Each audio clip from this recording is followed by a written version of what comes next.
فاعبد الله مخلصا له الدين ألا لله الدين الخالص.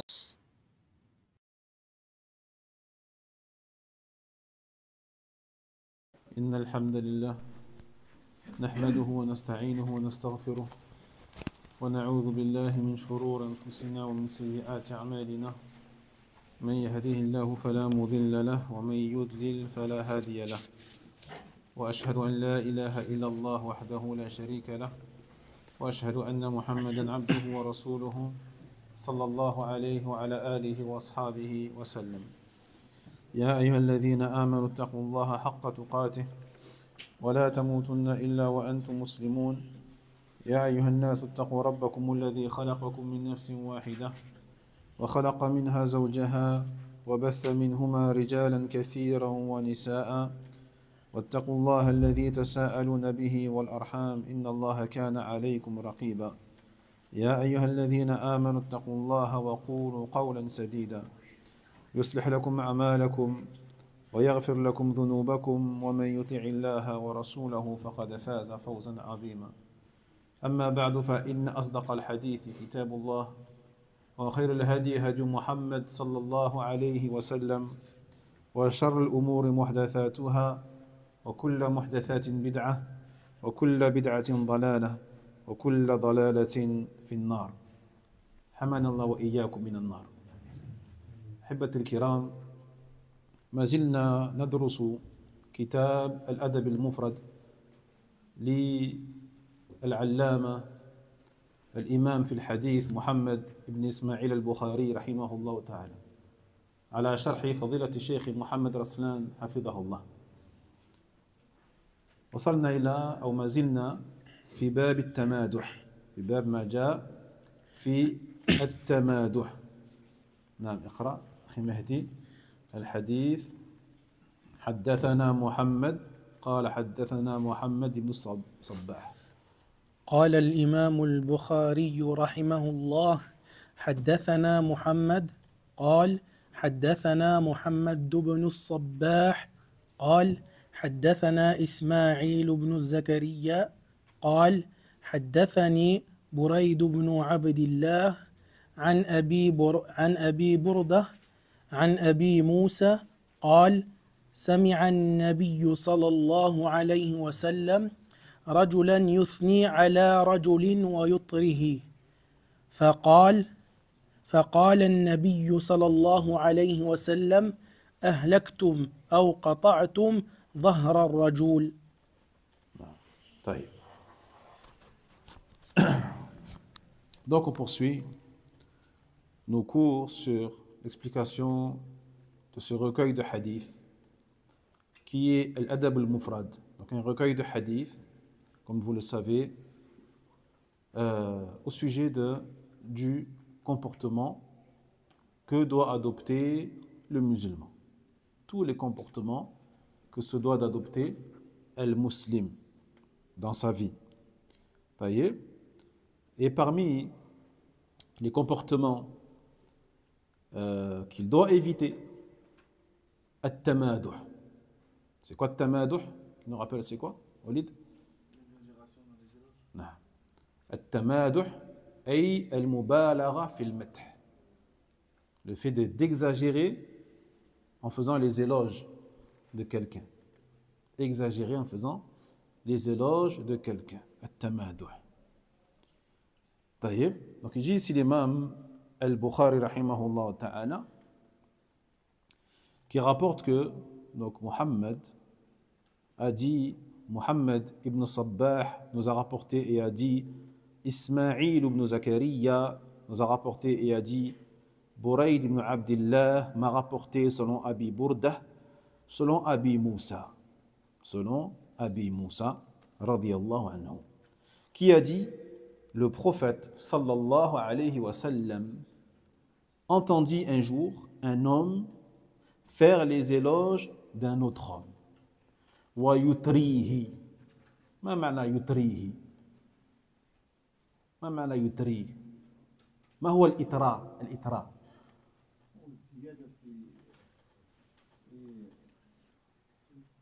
في شيء أزيد في شيء المبالغة في شيء المبالغة في شيء يسمى إطراء طيب فالفعل أطرى يطري بمعنى يبالغ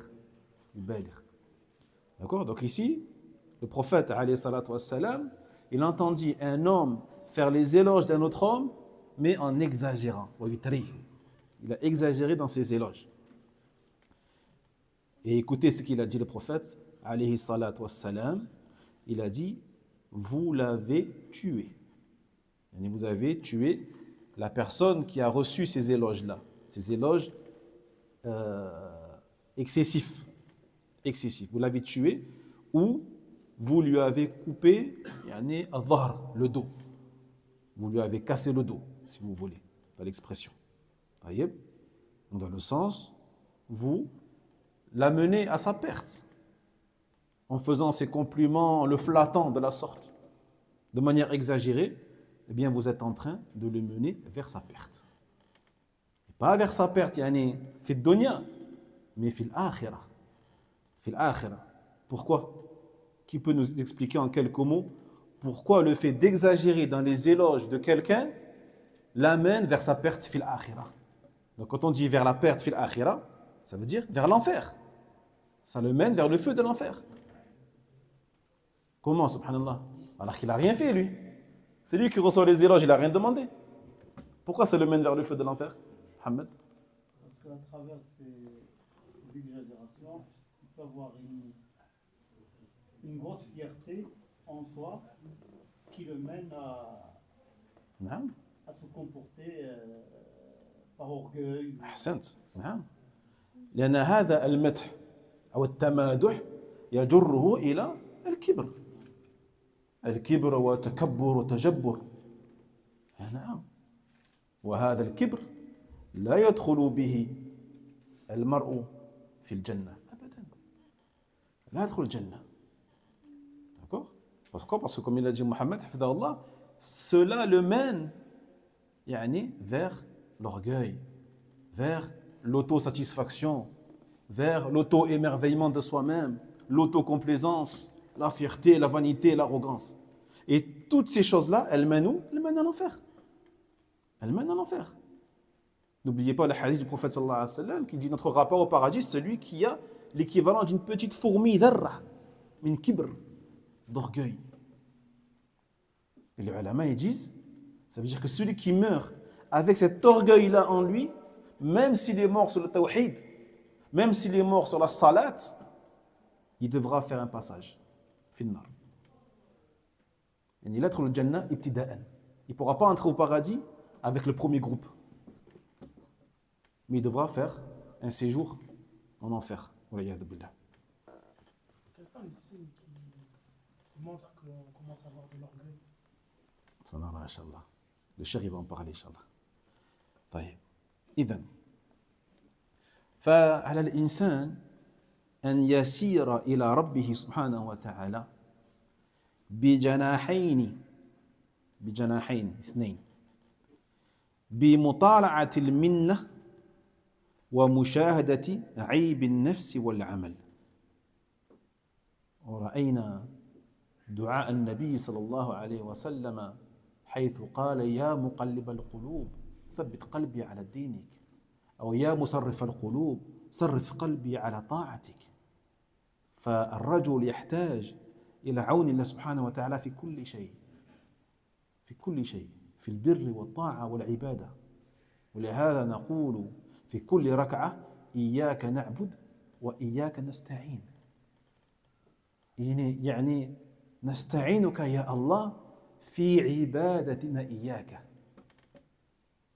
car on a besoin d'Allah tabarak wa ta'ala dans tout ce que l'on fait dans l'obéissance, dans le bien, dans la bienfaisance on a besoin d'Allah tabarak wa ta'ala c'est pour ça que le prophète sallallahu alayhi wa sallam lui-même il disait comme dua ô toi qui tournes les cœurs qui renverse les cœurs yani Allah tabarak wa ta'ala raffermis mon cœur sur ta religion ô toi qui retournes les cœurs yani guide mon cœur dans ton obéissance parce que le cœur de l'être humain il se retourne yani, très facilement Très facilement. Donc, ne jamais se croire à l'abri hein, de l'égarement. Même si tu as été sur l'istiqama, la droiture, pendant des années et des années et des années, ne crois jamais que c'est gagné d'avance. Ce n'est pas gagné tant que tu n'es pas mort sur l'istiqama. Tant que tu n'as pas rendu ton dernier souffle en étant sur la droiture, en étant sur le tawhid, en étant sur la sunna, rien n'est acquis, mon frère. Rien n'est acquis. Comme il a dit le Nabi sallallahu alayhi wa sallam, parmi vous, il y aura des gens qui feront les actes des gens du paradis, jusqu'à ce qu'il n'y ait entre eux et la mort une coudée. Une coudée, c'est-à-dire un temps très court entre eux et la mort. Et la mort.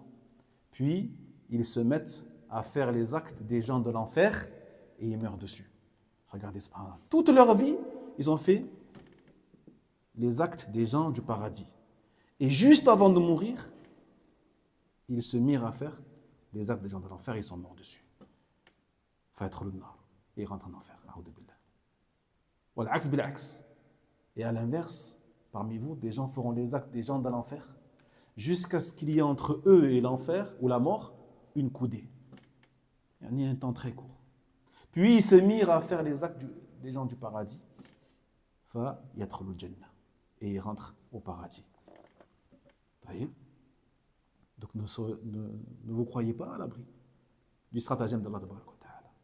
Parce que celui qui se croit à l'abri du stratagème d'Allah tabaraka wa ta'ala en se fiant sur sa propre personne, sur sa science ou sur son niveau de crainte, hein, Allah tabaraka wa ta'ala lui enlèvera ce qu'il avait. Lui enlèvera ce qu'il avait. Ça, c'est la punition de celui qui oublie que sa piété, sa droiture, son obéissance vient d'Allah tabaraka wa ta'ala. Elle vient d'Allah subhanahu wa ta'ala. Celui qui oublie ça, Allah il lui enlève. Allah il lui enlève. Combien de gens on a vu sur l'istiqama durant des années et du jour au lendemain, tu ne le vois plus. Tu ne le vois plus. Et combien de gens, tu ne voyais pas, et puis d'un coup tu l'as vu, il vient à la mosquée, alhamdulillah, et peu de temps après, Allah tabaraka wa ta'ala, il fait qu'il meurt. Jahid. Donc, ce qu'Allah tabaraka wa ta'ala il veut de nous, c'est la longévité. La longévité, la régularité, la constance. La constance. Khayrul a'mal adwamuha. Wallahi. Khayrul a'mal adwamuha. Wa in qalla. Comme a dit le Nabi sallallahu alayhi wa sallam. Il a dit le prophète sallallahu alayhi wa sallam, les meilleures des actions, c'est celles qui durent dans le temps. Celles qui durent dans le temps, tout le temps, jusqu'à ta mort. Même si elles sont en petite quantité. Fais un petit peu, alhamdulillah, mais tout le temps. Fais un petit peu, tout le temps. Jahid. Et ça concerne surtout ceux qui débutent sur le chemin de l'istiqama, ceux qui ont commencé il n'y a pas longtemps à prier, à venir à la mosquée, à apprendre, à s'investir dans la religion, etc. Ceux qui débutent, il ne faut jamais qu'ils oublient ça. Il ne faut jamais qu'ils oublient cela. Et qui tout le temps remercient Allah tabaraka wa ta'ala de les avoir guidés et tout le temps de demander à Allah tabaraka wa ta'ala al-thabat, al-thabat, al-thabat. Parce que le chemin, il est très long.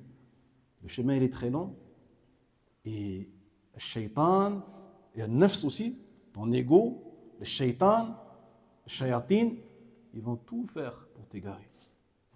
Ils vont tout faire pour t'égarer. D'accord? C'est pour ça que il faut rester ferme. Il faut demander à Allah tabaraka wa ta'ala le raffermissement. Et faire comme les prophètes, alayhi wa salatu wa salam. Allah Jalla wa ala dit à propos, innahum kanu yusari'una fil khayrat wa yad'unana raghaban wa rahaba. Raghaban wa rahaba. Ay raja'an wa khawfan. Baynahuma. Bayna al-raja wa al-khawf. Da'iman. Et faire comme les prophètes, alayhi wa salatu wa salam, à propos desquels Allah tabaraka wa ta'ala dit, dans le sens, et ils s'empressaient à faire le bien, et ils nous invoquaient avec espoir et crainte. avec espoir et crainte. L'espoir, bien sûr, qu'Allah les récompense pour ce qu'ils font de bien, qu'Allah tabarak wa ta'ala les guide encore plus, et leur rajoute encore plus de la droiture et de la guidance. Et bien sûr, ils ont peur aussi. Ils ont peur de s'égarer. Ils ont peur de s'égarer et ils ont peur de glisser après avoir été sur le droit chemin, sur la voie droite.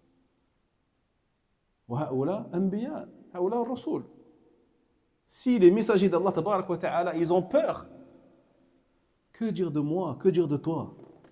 Subhanallah. Et là, tu les vois, on dirait ils n'ont pas peur. Voilà, ils n'ont pas peur. Ils n'ont pas peur, on dirait ça, ils ont le cachet. Et on dit, Dukhul al-Jannah. Moi, je vais entrer au paradis. Et il marche la tête haute. Tout ça pourquoi? Parce qu'il vient à la mosquée 5 fois par jour. Il croit qu'il est à l'abri. Et il regarde les autres qui ne viennent pas à la mosquée, qui ont un peu plus de mal que eux. Il les regarde avec condescendance. Avec condescendance. Il ne vient pas à la mosquée. Attention. Parce que si tu commences à avoir ce genre de sentiment-là, tu n'es pas à l'abri. Au contraire, tu es très proche qu'Allah tabarak wa ta'ala, il fasse que le frère en question, il vient à la mosquée, et toi on ne te voit plus. Et toi on ne te voit plus. Ihmadillah, loue Allah tabarak wa ta'ala, et ud'u li akhik. Et invoque pour ton frère. Invoque pour ton frère. Et cherche-lui des excuses. Cherche-lui des excuses. C'est comme ça qu'il doit être al-muslim. Donc le musulman, il navigue entre ces deux choses. Il doit bien sûr toujours penser aux bienfaits d'Allah tabarak wa ta'ala, qu'Allah lui donne tous les jours, matin, midi et soir. Il vient à la mosquée, alhamdulillah, c'est Allah qui m'a guidé vers la mosquée. Il a prié salat al-fajr fil masjid, alhamdulillah. Allah Jalla wa Ala, il m'a guidé. Combien de gens sont encore en train de ronfler dans leur lit alors que moi je suis à la mosquée, alhamdulillah. Usalli, jama'a. Taïb, ahmadillah. Donc toujours il se rappelle des bienfaits d'Allah tabarak wa ta'ala. Allah il m'a donné la santé, je peux venir. Mais aussi, il doit ne jamais oublier ses propres défauts.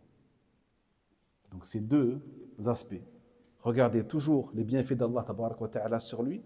Et deuxième chose, ne jamais oublier ses propres défauts. Et faire toujours son autocritique. Toujours s'autocritiquer. Parce qu'on a tous des défauts.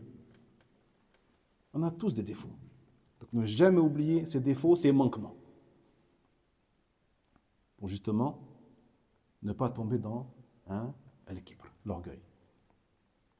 وكما قال النبي صلى الله عليه وسلم في سيد الاستغفار في سيد الاستغفار وهذا الدعاء يحفظوه دعاء عظيم جدا قال اللهم أنت ربي لا إله إلا أنت خلقتني وأنا عبدك وأنا على عهدك وعدك ما استطعت أبوء لك بنعمتك علي وأبوء بذنبي فاغفر لي فإنه لا يغفر الذنوب إلا أنت سبحانه وتعالى دعاء عظيم جدا في هذا الدعاء قال أبوء لك بنعمتك علي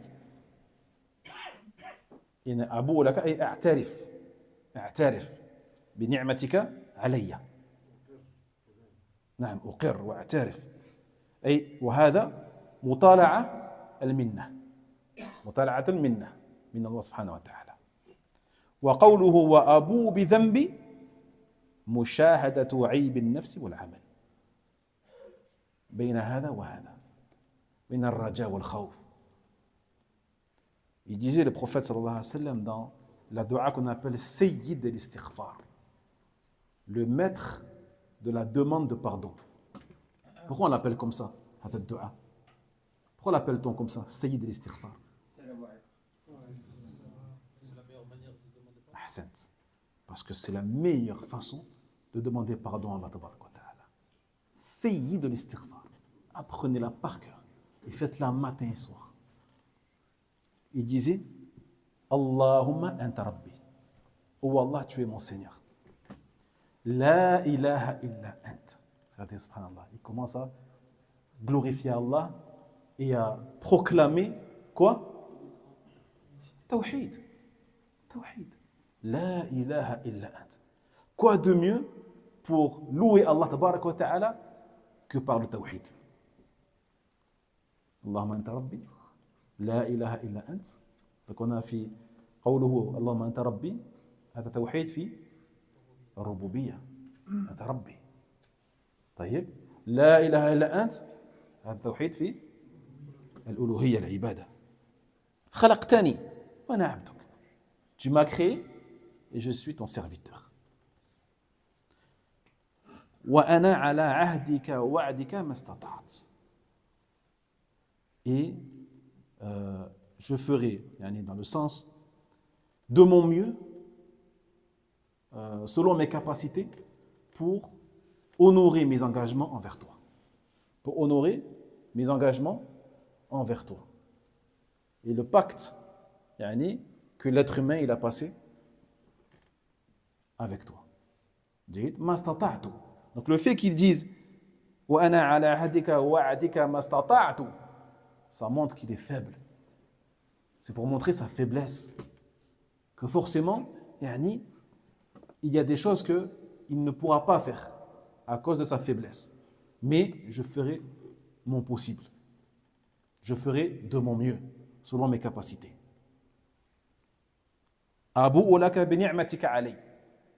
Je reconnais et je déclare véridique tes bienfaits sur moi. Tes bienfaits sur moi. D'accord? Donc, premièrement, on a dit tout à l'heure le fait de reconnaître les bienfaits d'Allah tabaraka wa ta'ala. Puis il dit et je reconnais mes péchés. Je reconnais mes péchés. Donc toujours les deux. Mentionner, évoquer les bienfaits d'Allah sur toi afin de le remercier, afin de ne pas tomber justement dans l'autocomplaisance, la fierté, l'orgueil, la vanité, l'arrogance. Et je reconnais mes péchés. Et ça, encore une fois, c'est le fait de proclamer sa faiblesse. Sa faiblesse et ses manquements vis-à-vis d'Allah tabaraka wa ta'ala. Et ainsi, tu vas rester modeste. C'est comme ça que tu vas rester modeste. Voyez? Parce que si tu oublies les bienfaits d'Allah tabaraka wa ta'ala, et si tu oublies tes propres défauts, c'est là que commencent les problèmes. Puis il dit, et il termine donc par al-istighfar, faghfirli.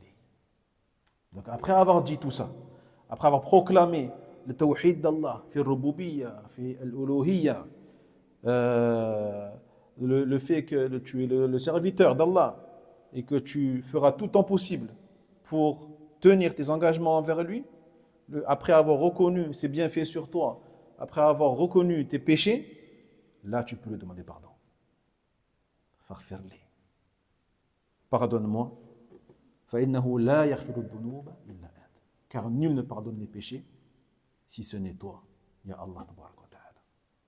عظيم. وليعلم العبد أن الله تعالى لولا أن وفقه للعمل الصالح ومهد له طريقه ما كان ليأتي به ولا أن يسلكه وإنما هيأ له أسبابا وقطع عنه موانع وأقامه على ذلك بصرف القلب إليه حتى استقام الحال لديه فأتى بذلك على ذلك النحو المرجو قبوله عند الله ولولا ذلك ما أتى منه خير ما أتى منه خير. Donc le serviteur, il doit savoir qu'Allah tabarak wa ta'ala, si Allah jalla wa ala ne l'avait pas permis, ne l'avait pas guidé, ne l'avait pas inspiré à faire ces bonnes actions, si Allah tabarak wa ta'ala ne lui avait pas donné les causes et préparé le chemin qui l'a facilité justement à faire ces bonnes actions-là. Toutes ces causes-là qui t'ont facilité, qui t'ont mené vers l'ibada, vers l'obéissance à Allah tabarak wa ta'ala, tawhid, toutes ces choses-là, pardon, qui est-ce qui te les a mises en place? C'est Allah tabarak wa ta'ala. Qui est-ce qui a guidé vers toi? Ces personnes qui t'ont conseillé, ces personnes qui t'ont parlé, et qui t'ont touché de par leurs paroles, et qui t'ont donné les bons conseils, qui ont été les causes par la suite, eh bien que tu reviennes vers le droit chemin d'Allah tabaraka wa ta'ala. Qui est-ce qui les a amenés, ces personnes-là? C'est Allah tabaraka wa ta'ala, qui te les a mis sur ta route. Eh naam. Taïb. Donc sans Allah tabaraka wa ta'ala, tu n'aurais pas pris ce chemin-là. Qui est-ce qui a enlevé de ton chemin, au contraire, les obstacles? Les obstacles qui t'auraient empêché d'aller sur le droit chemin d'Allah tabaraka wa ta'ala. Qui est-ce qui t'a évité de croiser certaines personnes qui t'auraient égaré? Qui est-ce qui t'a préservé de toutes ces choses qui t'auraient empêché de venir à la mosquée et d'apprendre la religion d'Allah tabaraka wa ta'ala? Chose que certaines personnes n'ont pas pu éviter. N'ont pas pu éviter. Mais Allah Jalla wa Ala, il te les a fait éviter. C'est Allah Jalla wa Ala. Qui est-ce qui t'a guidé ton cœur vers cela? C'est lui subhanahu wa ta'ala. Jusqu'à ce que tu fasses toutes ces choses-là dont tu espères la récompense et l'acceptation auprès d'Allah subhanahu wa ta'ala. Sans lui, il n'y aurait pas eu tout ce khayr, tout ce bien-là. ومع ذلك فإذا أتى بذلك العمل فعليه أن يستصغره عند الله تعالى كما هو شأن الصالحين. ومع ذلك إذا أتى يعني كل ذلك العمل فعليه أن يستصغره، أن يراه صغيرا. يصلي الحمد لله، يتعلم دينه الحمد لله، يصوم يحج يزكي والحمد لله، لكن مع ذلك عليه أن يراه صغيرا كما هو شأن الصالحين فإنهم لا يعدون أعمالهم شيئا. سبحان الله.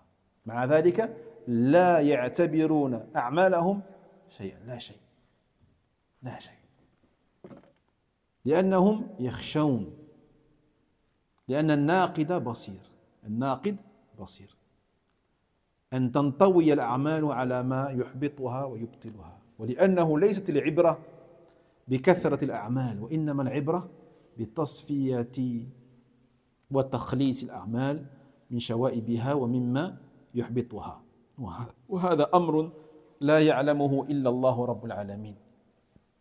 طيب.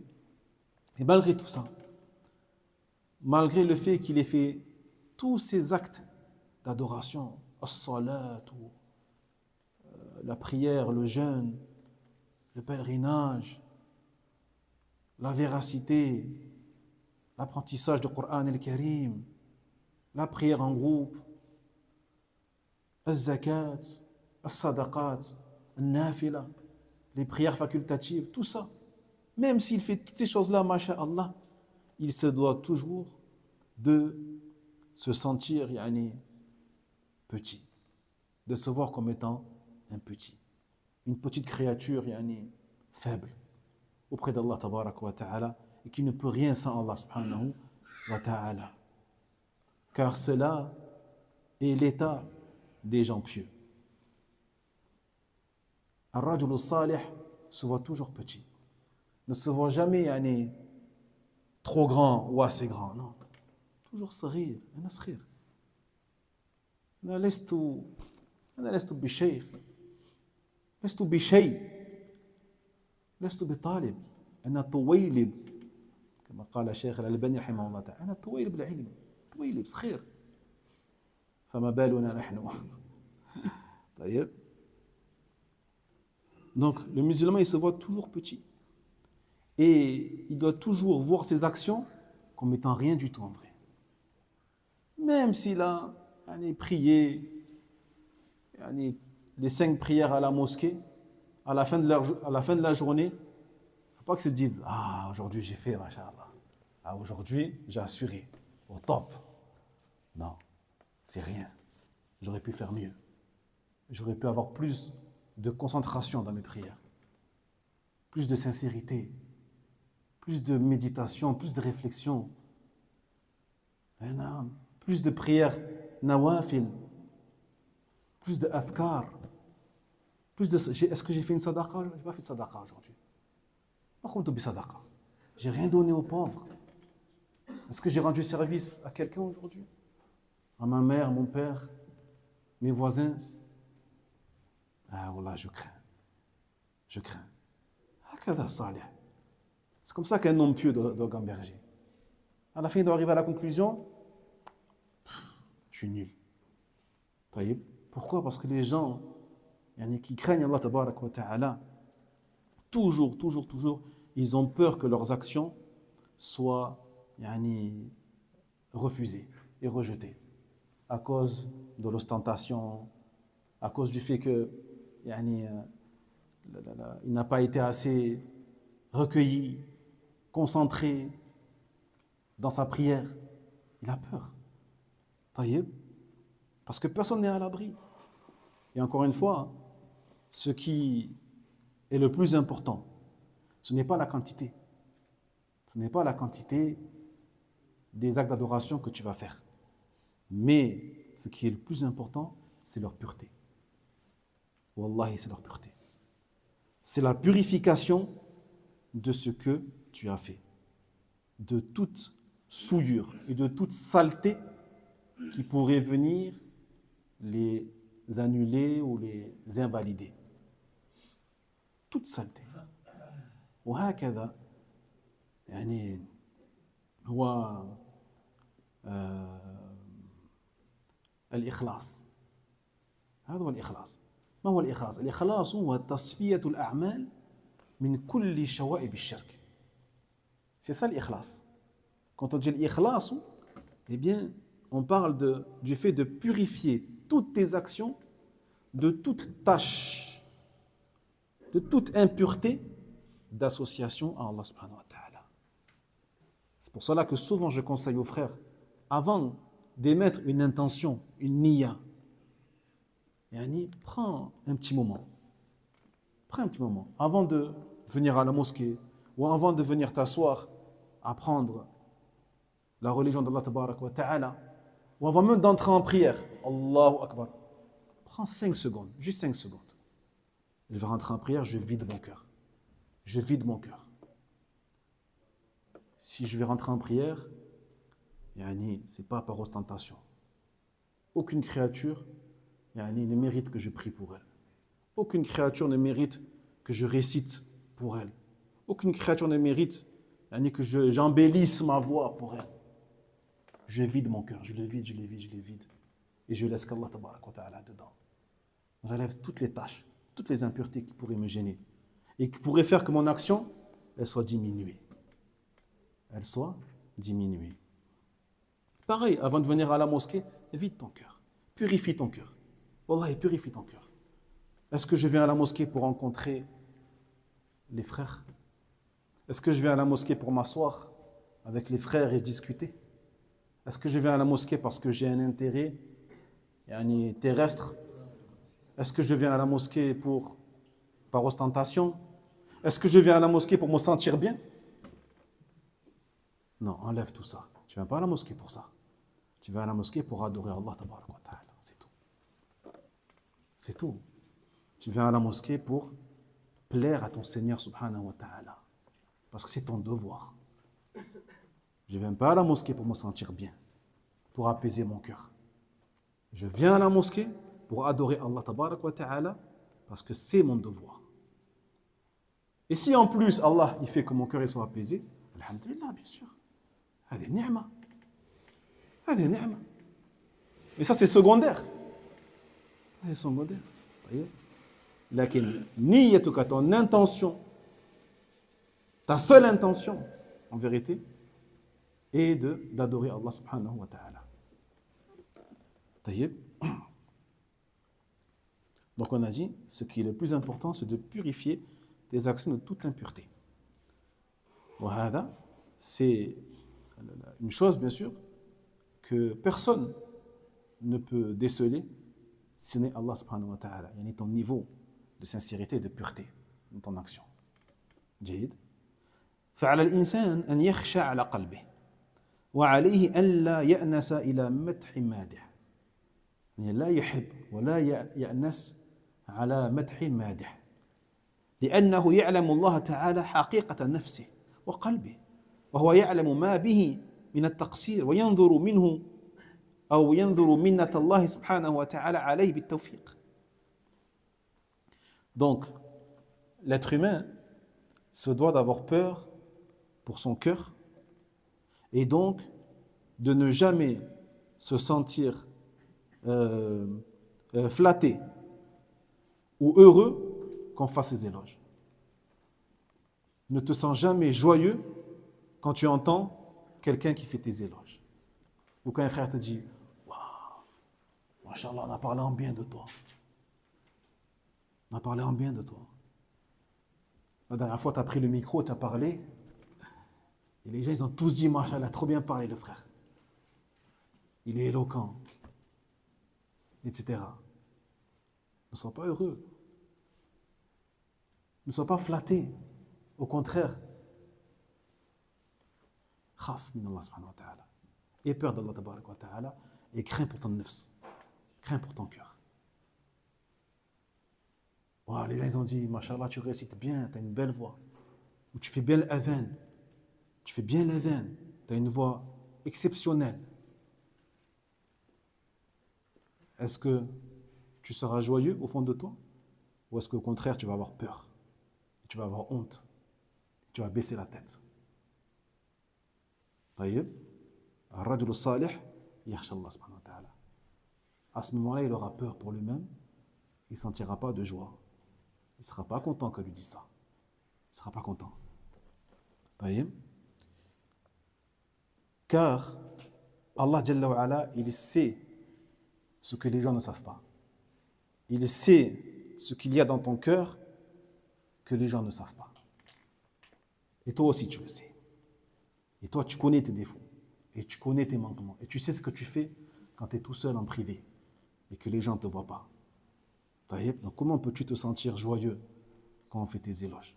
Subhanallah.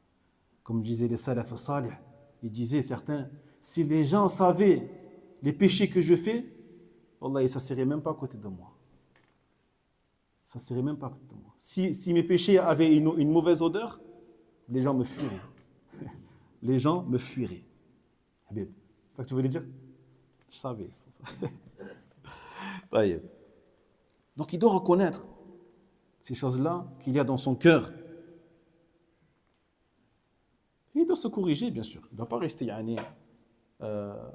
sans rien faire. Il doit tout faire pour se corriger, se réformer. Alhamdulillah. Taïeb. Et il regarde aussi les bienfaits d'Allah tabarak wa ta'ala sur lui, comme on a dit. والمدح في الوجه هو الذبح. المدح في وجه أحد ذبح. كما في الحديث الذي أخرجه ابن ماجه وغيره وهو حديث صحيح. قال صلى الله عليه وسلم: إياكم والتمادح فإنه الذبح. إياكم والتمادح فإنه الذبح. لأنه يولد العجب ويورث الكبر ويحبط العمل ويقعد الإنسان عن الصالحات. Donc, le fait de faire les éloges, les compliments, de flatter la personne devant sa face, devant son visage, il dit c'est un dhabh. C'est comme si tu l'avais abattu. Hein? Comme on abat, ou comme on va abattre l'agneau, Inch'Allah Ta'ala, bientôt. C'est comme si on l'avait égorgé, tranché la gorge. Pourquoi? Eh bien, ceci en vertu du hadith authentique rapporté par Ibn Majah et d'autres, dans lequel il dit le prophète, alayhi salatu wassalam, attention, prenez garde à l'exagération dans les éloges, car c'est un dhabh, c'est un abattage, c'est un égorgement. Pourquoi? Et on a dit, parce que cela fait naître l'ujb, l'autocomplaisance, fait naître l'orgueil et annule l'action de la personne et fait aussi que la personne, du coup, peut-être qu'elle ne fera plus d'efforts. Plus d'efforts. Pourquoi? Parce qu'elle a reçu les éloges, j'ai dit ça y est, alhamdoulilah, j'en ai fait assez. J'en ai fait assez. Taïeb. Donc ça va même la freiner dans ces efforts-là. Alors que si tu ne fais pas les éloges de la personne, tu dis rien, tu la laisses, elle continuera toujours à faire les efforts au quotidien, alhamdoulilah. Mais dès qu'on commence à lui faire des compliments et à la flatter, etc., tu vas la freiner. Tu vas la freiner et elle va se contenter de ce qu'elle fait déjà. Taïeb. Le fait de faire un acte, parce que justement, on sait que derrière, il va y avoir l'autocomplaisance et le jugement. Un exemple. Eden ou passer devant pour la salat, etc. Tu sais que derrière, ça va avoir des répercussions parce qu'on va te faire des compliments. Ne pas faire cet acte pour ça. هذا من مكايد الشيطان. On a parlé de ça dans les cours précédents.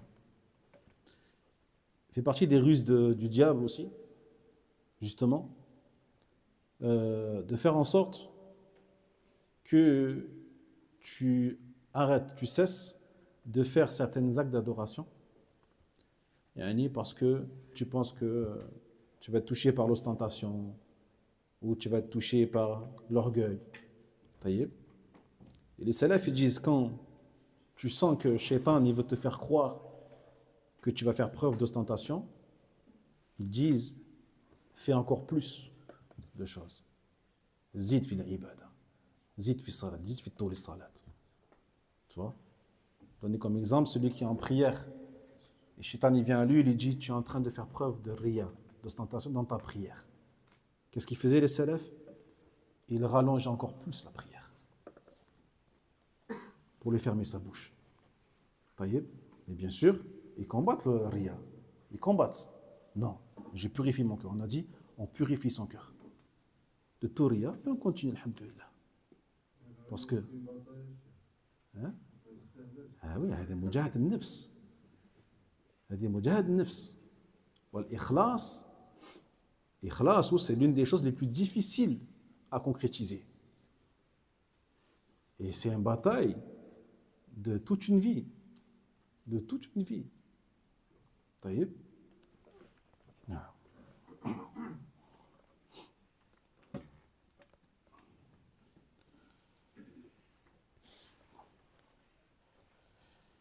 وفي الصحيحين أحاديث كثيرة فيها المدح في الوجه.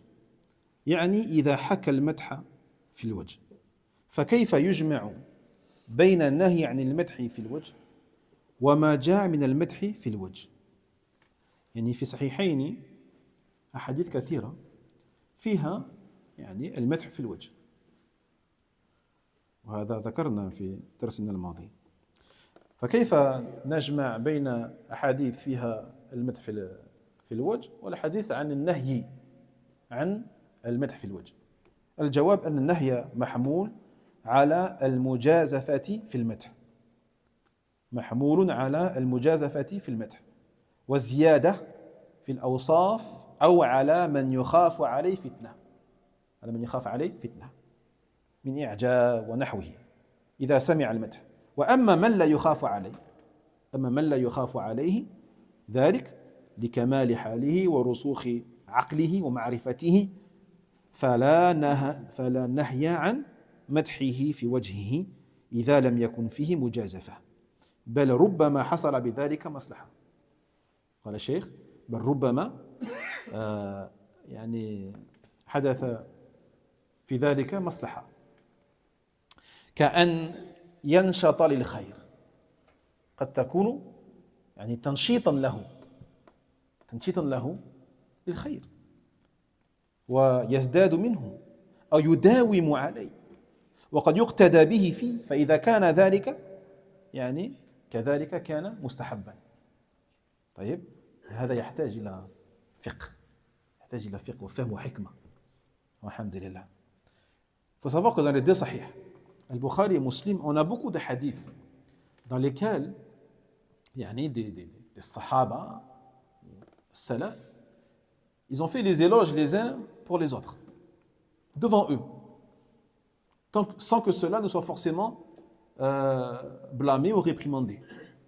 Puis on a ces autres hadiths-là qu'on est en train d'étudier, dans lesquels justement le prophète il a réprimandé, ou les sahaba ils ont réprimandé, le fait de faire les éloges devant le visage de quelqu'un.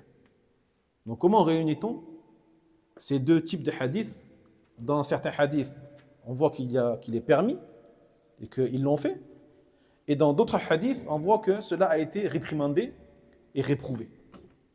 Il dit le cheikh, les éloges qui sont faits devant la personne et qui sont interdits et qui sont réprouvés sont ceux qui seront faits avec exagération.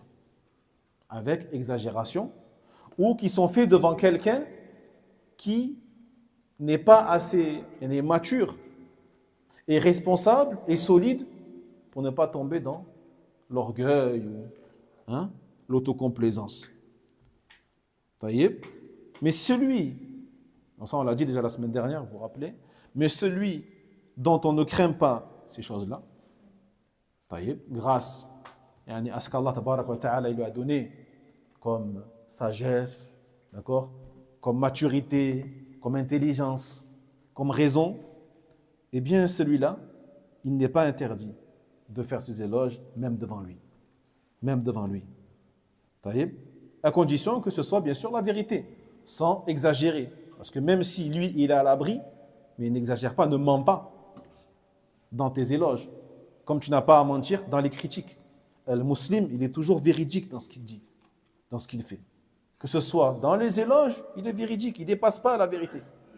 Ou dans la critique, il ne va pas rajouter des choses pour descendre la personne encore plus. Non, il dit la vérité. La personne, elle est comme ci, elle est comme ça. Mais il n'en rajoute pas. N'en rajoute pas. Ça, c'est la maladie un peu de notre époque, c'est que lorsque on va vouloir critiquer une personne, on va en rajouter, on va en mettre des couches, on va mettre des tonnes et des tonnes et des tonnes, des choses que la personne n'a pas faites. Non, dis seulement ce qu'elle a fait et arrête-toi là, c'est tout. Khlas, tal amr. Va pas plus loin. Que ce soit dans les éloges ou les critiques. Car sinon tu seras injuste envers la personne. Donc même si tu sais que la personne elle est, alhamdoulilah, elle est ferme, n'exagère pas dans tes éloges.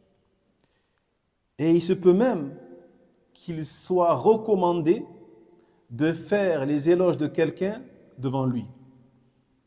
Taïeb, on a dit à condition que la personne, Allah Jalla wa Ala lui ait donné une maturité, une raison, une intelligence, une fermeté, une sagesse. Taïeb, il se peut même qu'il y ait une maslaha à le faire devant lui. Certains, le fait que tu dis ça devant eux, ça les encourage. Taïeb, ils ne tombent pas dans l'orgueil, ils ne tombent pas dans l'autocomplaisance. Mais au contraire, ça les encourage à devenir encore meilleurs. À devenir encore meilleurs. Et ça existe, ces gens-là, alhamdoulilah. Mais, en général, ils n'ont pas 20 ans. Ils n'ont pas 25 ans. En général, ils ont un certain âge. Ils ont une certaine expérience dans la vie. Ils ont connu des épreuves dans la vie qui font qu'aujourd'hui, ils ont les pieds sur terre. Ils ne s'envolent pas pour rien. Ils ne s'envolent pas pour rien. Taïeb, les pieds sur terre, la tête sur les épaules. Et ces gens-là, alhamdoulilah, ils sont rares, de plus en plus rares. Mais il y en a. Donc ceux-là, si tu les connais étant comme ça, et que tu sais que ça va l'encourager encore plus dans le khayr, alhamdoulilah, vas-y. Lâche-toi. Taïeb, parce que tu sais qu'elle va encore plus faire le khayr, et elle va encore plus être constant dans le khayr, jusqu'à ce que même les gens l'imitent en cela, parce que là, elle a un impact même envers les autres et sur les autres. Dans ce cas-là, il sera même recommandé de faire ses éloges devant elle. وقد قال ابن بطال رحمه الله تعالى. Donc on voit ici que, vous voyez que beaucoup de choses en islam, c'est pas tout noir ou tout blanc. C'est pas tout noir ou tout blanc. Et souvent, quand on commence dans la religion, c'est comme si on avait des œillères, comme les chevaux. On a des œillères comme ça et on voit que devant. Mais on oublie que l'islam, il est vaste. L'islam, il est vaste. Et qu'il y a des situations et des questions qui demandent de détails, qui demandent des détails.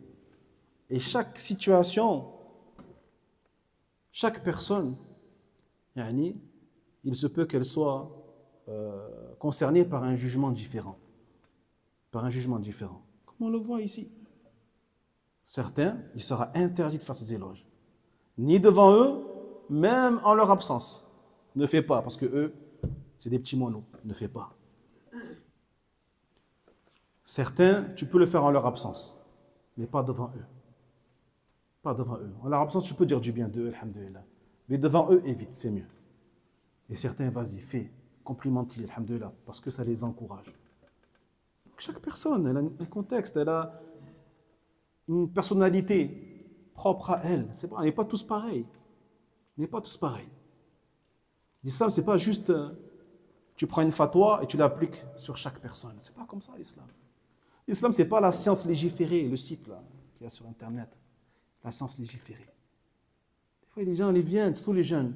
Ah, j'ai lu, c'est haram. Pourquoi tu crois que la science légiférée, c'est tout l'islam? Ce site-là, c'est tout l'islam. Subhanallah. Subhanallah. Comment peux-tu chercher des fatwas en français en plus? En français. Ça veut dire que le français qui existe aujourd'hui sur Internet, ça représente peut-être 10%. 10% de tout ce qu'il y a dans la science présent sur Internet et tout. 10%. Et toi, tu vas baser ta religion sur ces 10%-là. Et en plus, tu ne sais même pas qui a traduit. Tu ne sais même pas qui a traduit. Taqillah. Apprends avec l'imam de ta mosquée. Apprends avec l'imam de ta mosquée. Va lui poser des questions. Pose-lui des questions. Reste avec lui. Par exemple, sur lui, observe. Ne va pas sur Internet regarder, prends une fatwa, traduit par un inconnu, X. Subhanallah. Donc l'islam, on voit que demande beaucoup de sagesse, beaucoup de compréhension, et ça c'est donné qu'à ceux qu'Allah tabarak wa ta'ala, il a donné cela.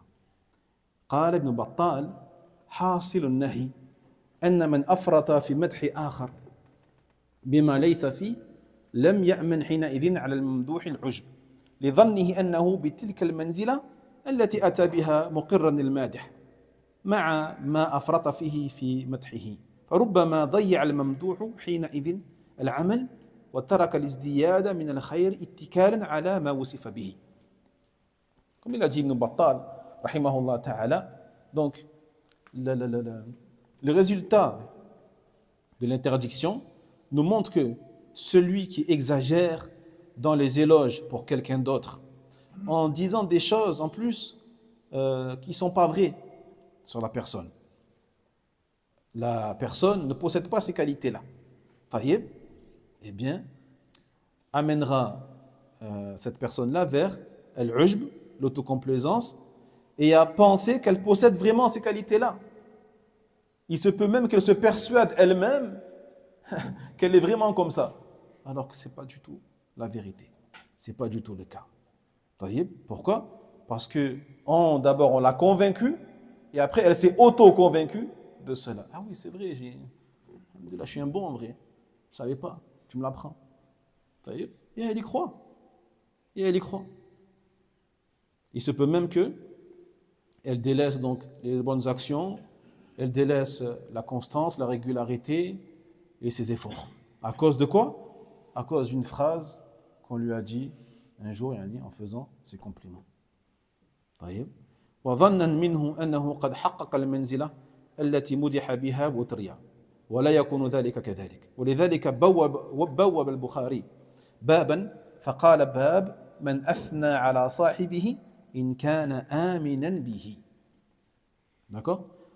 Donc c'est pour cela que le chapitre suivant, Inch'Allah Ta'ala, comme on le verra, il a été intitulé par Al-Bukhari rahimahullah, celui qui fait les éloges de son ami à condition qu'il soit à l'abri. À condition qu'il soit à l'abri. In kana aminan bihi. À l'abri de quoi? Al-kibr, l'orgueil, l'autocomplaisance, etc. طيب. نأخذ من هذا الحديث النهي عن الإطراء والمبالغة في المدح لأنه قد يحمل الممدوح على العجب والكبر وذلك مهلك له. On tire une chose de ce hadith, l'interdiction donc d'exagérer. L'interdiction d'exagérer dans les éloges, car cela amène celui qui est élogié vers l'autocomplaisance, vers l'orgueil, et cela sera donc une cause de sa perte fi al-akhirah. Fi al-akhirah. Donc c'est pas juste tu l'as égaré de sorte à ce qu'il perde des choses de la dunya, des choses qu'il avait fait de dunya, de l'argent, des bienfaits de la dunya. Non, tu le mènes vers sa perte finale, dans le feu de l'enfer. طيب الحمد لله نكتفي بهذا القدر إن شاء الله والعلم عند الله نسأل الله تبارك وتعالى أن يعلمنا ما ينفعنا وينفعنا بما علمنا ويزيدنا علما نافعا ورزقا طيبا عملا صالحا نسأل الله تبارك وتعالى أن يحيينا ويتوفنا على التوحيد والسنة مفارقة الشرك والبدعة إنه سميع الدعاء آخر دعوانا أن الحمد لله رب العالمين. وينجي الله الذين اتقوا بمفازتهم لا يمسهم السوء ولا هم يحزنون.